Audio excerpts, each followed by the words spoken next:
Magandang umaga po, good morning. I just want to address, because ito po yung parang mainit na issue, dun sa 6 billion. So, you can quote me on this, Attorney Carpio said that the 6 billion is fake and a lie. Wala siyang ganong pera. Okay? You can quote Attorney Carpio on that. It is fake and a blatant lie. Kumbaga sa Tagalog, marites po yun. Marites lang, chismis. Okay? Dahil ang ginawa po ng AMLA, kung babalikan nyo po, sinasabi na transaction value. Di ba? So, yung total amount ng mga transaction, inad-add nila. Dagdag, withdrawal, deposit, running balance. Para po ma-explain ko po mabuti, meron pong sample dito. Di ba? Sa bank account nyo po, di ba? Sa libreta, passbook, meron pong entrada dyan, di ba? Una, yung credit or deposit. Diba? As pangalawang entrada, merong debit o withdrawal. Okay? As pangatlong entrada, merong balance, running balance. Okay? Kunyari, sa example natin na to, okay? Nag-initial deposit ka ng 100 pesos. Okay? So, sa kaliwa, andun yung credit. 100 pesos. Kulay green. Siyempre, ang balance mo, yung first slide. Yan, okay? So, yung green, nag-deposit ka sa left side. So, ang balance mo sa kulay blue, 100 pesos. Kasi nag-deposit ka, di ba? Okay.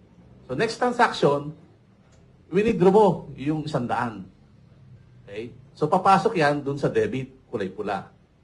Siyempre, winidraw mo yung 100 mo, ang balance mo 0. Di ba? Tapos, the next day, nag-deposit ka ng 50 pesos. Di ba? So, nasa left side yon, yung kulay green. Siyempre, ang balance mo, 50 pesos. Kulay blue. Okay? Tapos, nag-deposit ka ulit ng 50 pesos the next day. Okay? So, ang balance mo na ngayon, 100. Nasa kanan, di ba? So, ngayon, yung balance mo ng 100 na yon, winidraw mo ulit, 100. Yun, nasa red. Siyempre, 0 balance ka na. Okay? So, ang ginawa nila, number of transactions. So, ilang transaction yan? Una, nag-deposit 100. Isa. Pangalawa, nag-withdraw ka 100. Dalawa. Pangatlo, nag-deposit ka ng 50 pesos. Pang-apat, nag-deposit ka ng 50 pesos. Pang-lima, nag-withdraw ka ng 100. So, total transactions, 5. Okay? Ang total transaction value nun, i-add mo yung 100 na dineposito mo, add mo yung 100 na withdraw mo, i-add mo yung 50 na dineposito mo, i-add mo yung 50 na deposito mo, i-add mo yung 100 na withdraw mo. Pag tinotal mo yan, 100 plus 100 plus 50 plus 50 plus 100, 400. So, yun ang sinasabi ng transaction value. Pero sa totohanan, ang balanse mo, 0. Di ba? Ay, hindi nila sinasabi yun. Hindi nila in-explain na nang mabuti sa mga tao na yung number of transactions mo at yung total transaction value ay magkaiba sa actual balance nyo. Diba? Tingnan nyo po yung libreta nyo. Magkaiba po yung transactions sa balanse. Okay? So, ibahin natin. Gawin natin kunyari para mas makita natin sample. Okay? Kunyari, mag-umpisa tayo sa 1 million. So, ganun din yun. Diba? 1 million, deposit. 1 million, withdraw. 500,000, deposit. 1 million, deposit. Withdraw mo ulit. Okay? So, sa ganitong example din, di ba? 5 transactions. Pero ang total transaction value yung 5 million. Pero 0 balance. Di ba? Eh, kung ito, tinimes mo ng 12 months per year. Diba? So, lalaki yung transaction value mo. 5 million times 12, 60M. Di ba? So, 60M daw ang kabuuang transaction value mo sa isang taon, pero ang balance mo, 0. Di ba? Kasi isang taon lang yan, 60M. Eh, di ba ginawa nila, ilang years? 20 years. So, 60M times 20 years. Tada! 1.2 billion. Di ba? So, 1.2 billion daw for 20 years. Sample lang to, ang transaction amount. Pero ang posibleng balance mo is 0. Di ba? Hindi nila in-explain yun eh. Kumbaga, parang ginawa nila, inaniwala mga tao na meron daw 6 billion, pero hindi na piniliwanag paano nila nakuha ito. Di ba? Half-truth eh. Talaga propaganda. Parang, kunyari, ganito yan. Meron kang kaibigan ng high school na galit ka, di ba? Nakita mo yung asawa niya sa hotel. Di ba?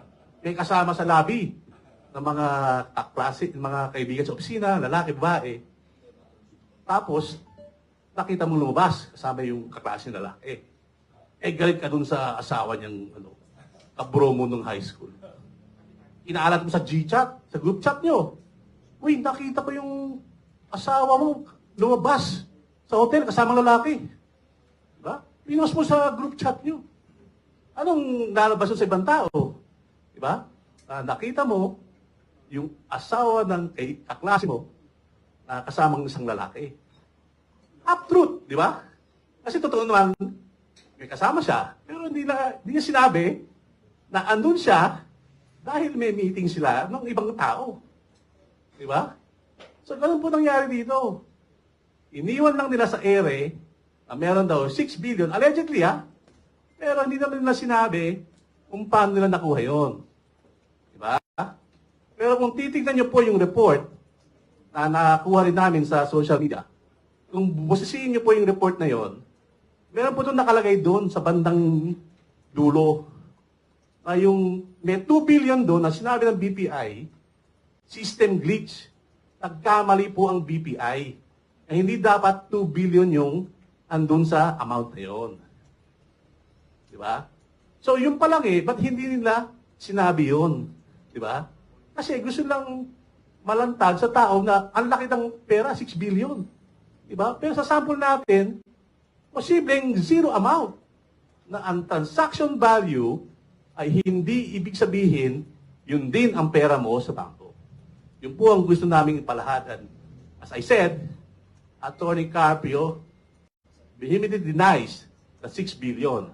It is fake and a lie. Mula sa panahon ngayon, marites po yan. Thank you.